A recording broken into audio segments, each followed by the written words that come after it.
j'ai publié plus de 1000 vidéos sur YouTube et obtenu près de 1000 abonnés, ce qui représente un ratio d'un abonné par vidéo, ce qui est un ratio très faible.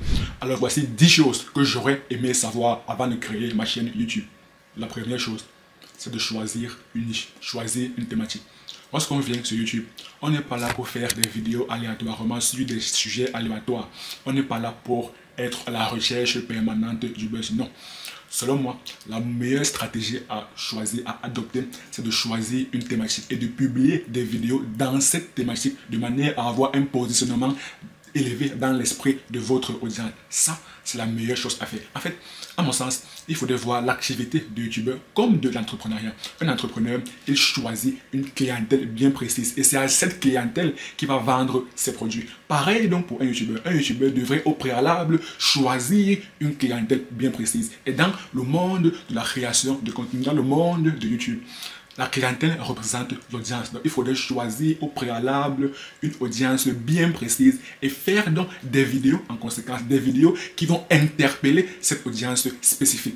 Très important. Et le choix d'une niche, le choix d'une thématique est capital, est primordial. Il faudrait choisir une niche dans l'un des 3 grands domaines suivants. Le domaine des relations, le domaine de la santé et le domaine de l'argent, le domaine financier. Si on devrait faire un acronyme, cela représente le RSA. R pour relation, S pour santé, A pour argent. Donc choisir une thématique, c'est clairement très capital. Si votre niche ne se situe pas dans l'un des 3 grands domaines là, alors vous aurez beaucoup plus de mal à trouver une audience spécifique. Parce que tous les jours, des personnes recherchent à savoir comment améliorer leur qualité relationnelle, que ce soit avec leurs amis, que ce soit avec leurs conjoints, que ce soit avec leurs parents, que ce soit avec leurs collègues, que ce soit avec leurs patrons, leurs employés, avec leurs collaborateurs. Chaque jour, des personnes recherchent à savoir comment améliorer cette qualité relationnelle. Alors là, on comprend qu'il n'y aura jamais de baisse de demande dans cette thématique qu'est les relations. Pareil pour le domaine de la santé. Chaque jour, des personnes recherchent des voies et moyens pour savoir comment être en meilleure santé. Donc pareil pour le domaine de la santé. Il y aura très peu de pénurie en termes de demande. Pareil pour le domaine de l'argent, le domaine financier. Chaque jour, des personnes recherchent comment avoir beaucoup plus d'argent, comment épargner mieux, quels sont les meilleurs business à lancer, comment multiplier par 2, par 3, par 5, par 10 leur patrimoine, leur capital. Il n'y aura jamais pénurie dans le domaine financier. Donc, choisir une niche qui se range dans l'un des 3 grands domaines que j'ai cités, à savoir le domaine des relations, le domaine de la santé et le domaine de l'argent. Alors là, vous vous garantissez d'avoir toujours de la demande. Et pour une meilleure compréhension, pour une meilleure assimilation, à mon sens, il faudrait juste retenir ces 3 domaines comme le RSA. C'est tout. La deuxième chose, c'est la miniature. La miniature est tellement capital lorsqu'on est sur YouTube. La miniature représente le premier élément que tout spectateur regarde. Donc il faudrait que la miniature le convainque, le persuade à regarder votre vidéo. Robert Cialdini avait qualifié cela de la persuasion. Donc avant même que le spectateur regarde votre vidéo, il faudrait déjà qu'il soit convaincu que votre vidéo en vaut la peine d'être regardée. Raison pour laquelle il faudrait accorder une importance toute particulière à réaliser des miniatures correctement. Et pour réaliser des miniatures correctement, je vois la plupart des youtubeurs qui essayent de faire des belles miniatures. L'important n'est pas tant au niveau de l'esthétique de la miniature. L'important est au niveau de la captivité, de l'attractivité, de la curiosité de votre miniature. Il faudrait que la miniature suscite des émotions chez le spectateur lambda. C'est tout. On n'est pas là pour l'esthétique, on est là pour l'efficacité. Et l'émotion principale que toute miniature devrait susciter, c'est la curiosité. Il faudrait que lorsqu'un spectateur regarde votre miniature, il faudrait qu'en une fraction de seconde, il puisse décider, que ses émotions puissent le convaincre que votre vidéo vaut la peine d'être regardée. Car il faudrait savoir que dans l'esprit humain, les émotions permettent de prendre des décisions rapidement, contrairement à la raison. C'est ce que Daniel Kahneman avait qualifié les 2 systèmes de pensée. La pensée rapide, cela fait appel à des émotions. Et j'aime à dire que l'être humain est avant tout un être féru d'émotions. Et le deuxième système, c'est le système qui fait intervenir la raison, la rationalité. C'est d'ailleurs la raison pour laquelle, lorsqu'on emploie le terme prendre du recul, cela veut dire réfléchir à tête froide. Cela veut dire mettre de côté les émotions et mettre beaucoup plus en avant la raison. Prendre du recul. Pareil donc pour la miniature. Il faudrait que la miniature puisse faire intervenir le système qui permet de faire intervenir en premier lieu les émotions. En une fraction de seconde, le spectateur doit être persuadé que votre vidéo vaut la peine d'être regardée. Et là, je le répète pour la énième fois, pas besoin de faire des belles miniatures. L'important, c'est de faire des miniatures captivantes. Le troisième élément, c'est l'introduction de la vidéo. Une fois que le spectateur a été conquis par votre miniature et par ailleurs par votre titre, car le titre permet de renforcer le sentiment qu'a eu le spectateur après avoir regardé la miniature. Donc une fois que le viewer a été convaincu par ces deux éléments, ce qui représente les éléments de présuasion, terme employé par Robert Cialdini dans son livre Influence et manipulation, il faudrait que l'introduction de la vidéo puisse rassurer le spectateur qu'il a bien fait de cliquer sur votre vidéo. C'est très important. Vous ne pouvez pas, sur la miniature, présenter des éléments qui permettent de convaincre le spectateur et au moment de l'introduction de la vidéo, les premières secondes de la vidéo, vous parlez clairement d'autre chose. Ou bien vous tardez à lui donner l'information, ou du moins un début d'information pour lequel il a cliqué sur la vidéo. Non, il aura une très mauvaise expérience utilisateur. Ce qui fait en sorte qu'il ne voudra plus revenir par la suite regarder vos autres vidéos.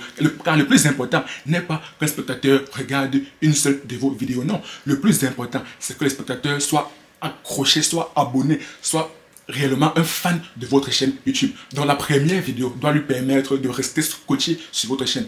S'il a aimé votre introduction, alors la probabilité qu'il puisse aimer tout le reste de la vidéo est beaucoup plus grande. Et s'il a aimé tout le reste de la vidéo, alors la probabilité qu'il puisse être accro à votre chaîne est beaucoup plus grande. Alors là, vous comprenez que tout démarre de l'introduction de la vidéo. Bon, en réalité même, tout démarre de la miniature. Mais ici, nous sommes sur le point concernant l'introduction de la vidéo. Donc, il faudrait accorder une importance primordiale à améliorer l'introduction de la vidéo. David Ogilvy, un as de la publicité, avait mentionné dans son livre que s'il avait $1 pour réaliser une publicité, il consacrerait 80 centimes à l'introduction, au titre de la vidéo, au début de la vidéo, au hook, à ce qui permet d'accrocher le spectateur. Et les 20 autres centimes, c'est pour tout le reste de la publicité. Donc là, vous comprenez l'importance capitale de l'introduction de la vidéo, car c'est ce qui permet d'accrocher rapidement le spectateur lambda. Et je vous rassure, réaliser des introductions de la vidéo captivantes, intrigantes, c'est un exercice très compliqué à réaliser. Car lorsque vous aurez même partagé le début d'information pour lequel le spectateur a cliqué sur votre vidéo, il faudrait que vous lui démontriez que vous êtes quelqu'un de crédible. Il faudrait lui apporter la preuve que votre vidéo est une vidéo crédible, que vous, en tant que youtubeur, vous qui délivrez l'information dont il a besoin, il faudrait qu'il ait la preuve. Car l'être humain est un être très, je dirais, complexe.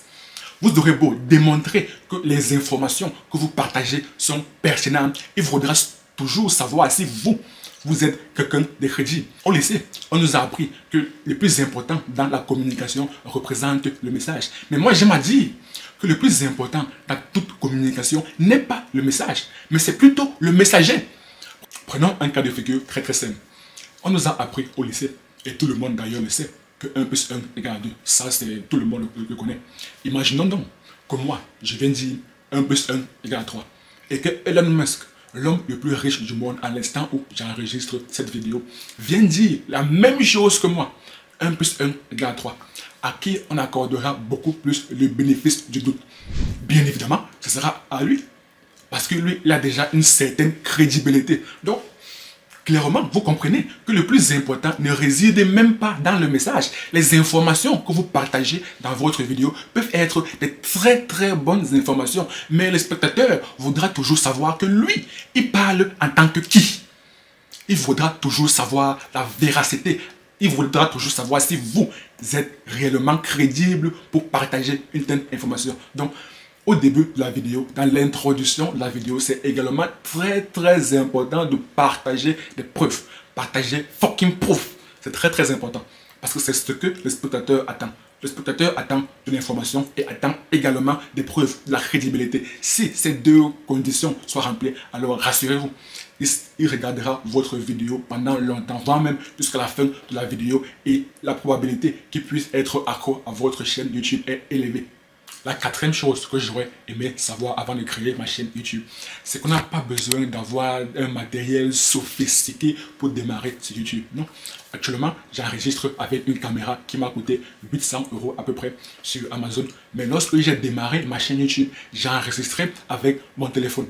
Et mon téléphone avait tout un tas de problèmes au niveau sonore. Ça avait un très gros défaut au niveau de la qualité sonore. Mais je n'avais pas de ressources financières suffisantes pour pouvoir me payer un matériel de qualité. Qu'est-ce que j'aurais dû faire? Est-ce que j'aurais dû attendre avant d'avoir des ressources financières suffisantes me permettant d'avoir un matériel sophistiqué, ou alors démarrer avec le matériel que j'ai, peu importe les défauts que cela comportait? Moi, j'ai plutôt choisi l'option B. J'ai choisi de démarrer avec le matériel que j'avais. Et au fur et à mesure, j'ai amélioré la qualité de mon matériel. Même là, actuellement, plus tard, je vais encore améliorer la qualité du matériel dont je dispose aujourd'hui. Parce que j'aime à dire que l'aventure YouTube est une aventure à long terme. C'est réellement à long terme. Donc il faudrait chaque jour produire des vidéos de meilleure qualité. Cela passe par un meilleur contenu. Cela passe également par un meilleur matériel. Toujours dans l'optique d'améliorer l'expérience du spectateur. Très important. Je vois aujourd'hui des personnes qui viennent faire des commentaires par rapport à la qualité sonore de mes anciennes vidéos qui ont été publiées il y a à peu près 1 an. Mais c'est tout à fait normal que au niveau du son, ce soit très désagréable parce que la qualité sonore n'était pas réellement au rendez-vous. Mais désormais, je dispose d'un micro assez qualitatif qui me permet d'enregistrer avec une qualité sonore beaucoup plus élevée. Donc ce qu'il faudrait retenir, c'est qu'on n'a pas besoin d'avoir des matériels sophistiqués pour pouvoir créer sa chaîne YouTube. Donc l'excuse que je n'ai pas une caméra 4K, que je n'ai pas un très bon micro qui me permet réellement de démarrer sur YouTube, cette excuse n'est pas valable. Cette excuse n'est plus valable de nos jours. En plus, je suis prêt à parier que votre téléphone actuel possède déjà une très bonne qualité. Moi, c'est parce que j'avais acheté mon téléphone dans un magasin de réparation. Donc, certainement, la qualité n'était pas réellement au rendez-vous. Il y avait plusieurs défauts qui ont été dissimulés par le vendeur, par le réparateur. En même temps, j'avais payé mon téléphone à un prix très réduit. Donc, je ne pourrais pas dire que je m'attendais à grand chose. Qu'à ça les tienne, démarrez avec le matériel que vous avez.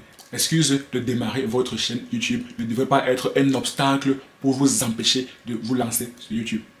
La cinquième chose que j'aurais aimé savoir, c'est que le montage vidéo est réellement une activité chronophage et énergivore. C'est une activité qui vous bouffe du temps, qui vous bouffe de l'énergie.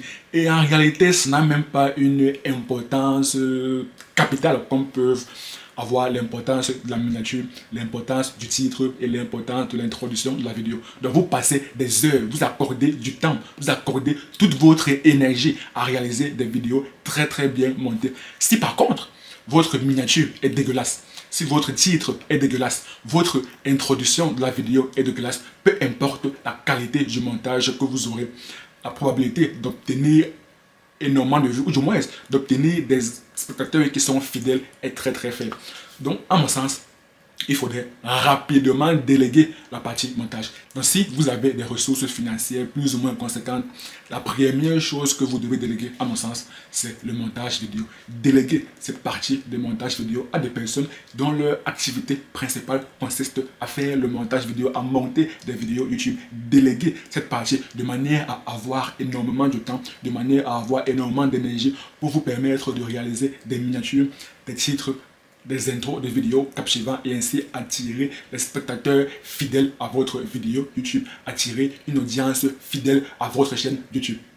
La sixième chose que j'aurais aimé savoir, c'est que le rôle du youtubeur, le job premier, l'activité principale d'un youtubeur consiste à créer des vidéos, donc à se concentrer davantage sur le fond, sur les informations qu'il partage. Et tout ce qui est montage vidéo, tout ce qui est même miniature de vidéo, il devrait déléguer cela. Tout cela représente la forme de la vidéo, l'habillage de la vidéo.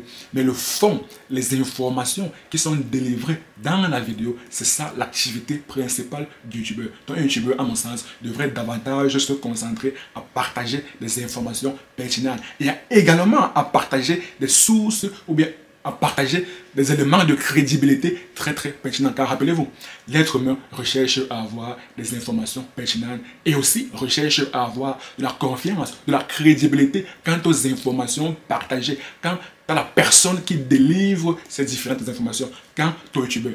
Donc ça, c'est le job premier d'un youtubeur. La septième chose consiste à trouver des sujets de vidéos captivants, des sujets de vidéos qui vont intéresser réellement votre audience.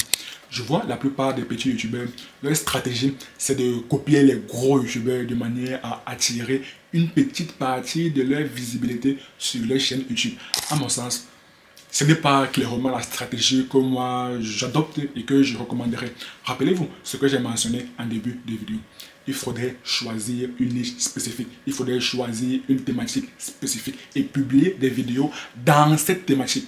Et à mon sens, pour ne pas trop se casser la tête, il faudrait partager son expérience. Lorsqu'on vient sur YouTube, on vient pour partager ses expériences, on vient pour partager ses connaissances, on vient pour partager ses compétences, on vient pour partager quelque chose à notre audience. Ainsi, on va partager des informations pertinentes et au niveau de la crédibilité, étant donné que c'est notre expérience, ce sont des événements que nous avons vécus, ce sont des activités que nous-mêmes avons réalisées, alors la crédibilité est déjà présente. Et rappelez-vous, ce que recherche un spectateur, il recherche la bonne information et il recherche la crédibilité. Si vous partagez votre expérience, vous remplissez ces deux critères, à savoir le critère de la bonne information et le critère de la crédibilité. La huitième chose que j'aurais aimé savoir, c'est au niveau de l'algorithme YouTube.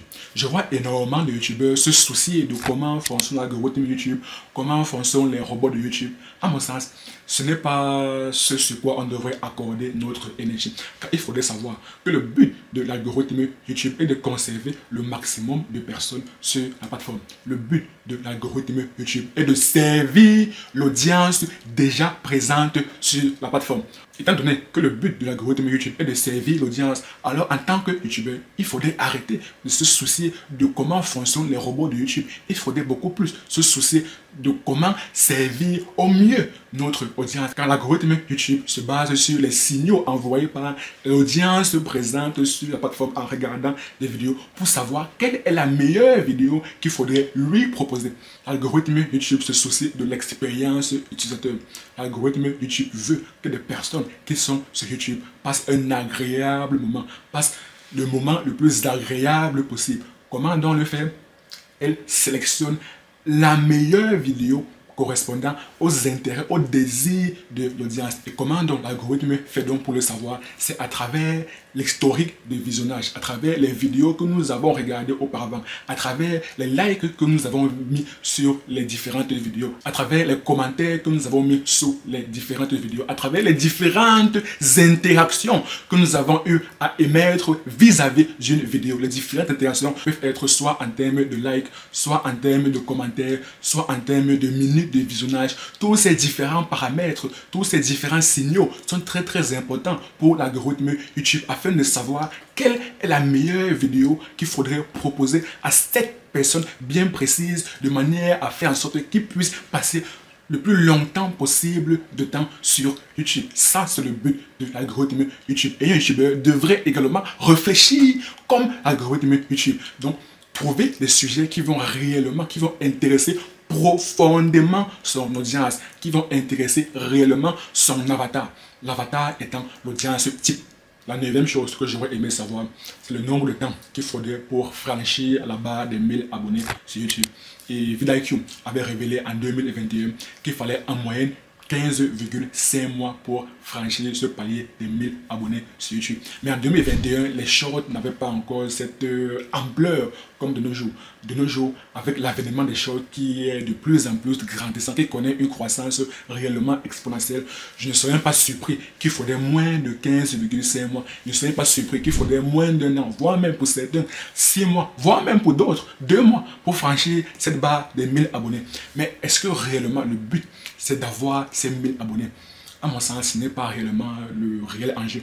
Le réel enjeu, à mon sens, c'est de bâtir une communauté de fans. Le réel enjeu, à mon sens, c'est d'engager une audience. Le réel enjeu, à mon sens, c'est de fidéliser une audience. Donc même si on n'a pas les 1000 abonnés, il faudrait toujours penser en termes d'audience. Il faudrait toujours penser en termes d'engagement de l'audience. Car même si vous avez une très faible audience, vous pouvez lever des sommes très intéressantes par rapport à une personne qui a énormément d'abonnés, mais très peu d'engagement. Lorsqu'on vient sur YouTube, on vient pour engager une audience. Lorsqu'on vient sur YouTube, on vient pour bâtir une audience fidèle. On vient pour bâtir une audience engagée. La 10e chose que j'aurais aimé savoir, c'est qu'on n'a pas réellement besoin d'avoir les 1000 abonnés et les 4000 heures de visionnage, ce qui représente les critères de la monétisation YouTube pour commencer à gagner de l'argent sur YouTube. On peut gagner des sommes très intéressantes sans avoir les 1000 abonnés demandés par YouTube. Et si vous voulez savoir comment le faire, cliquez juste sur la vidéo qui apparaît à l'écran et moi je vous donne rendez-vous de l'autre côté. À très bientôt.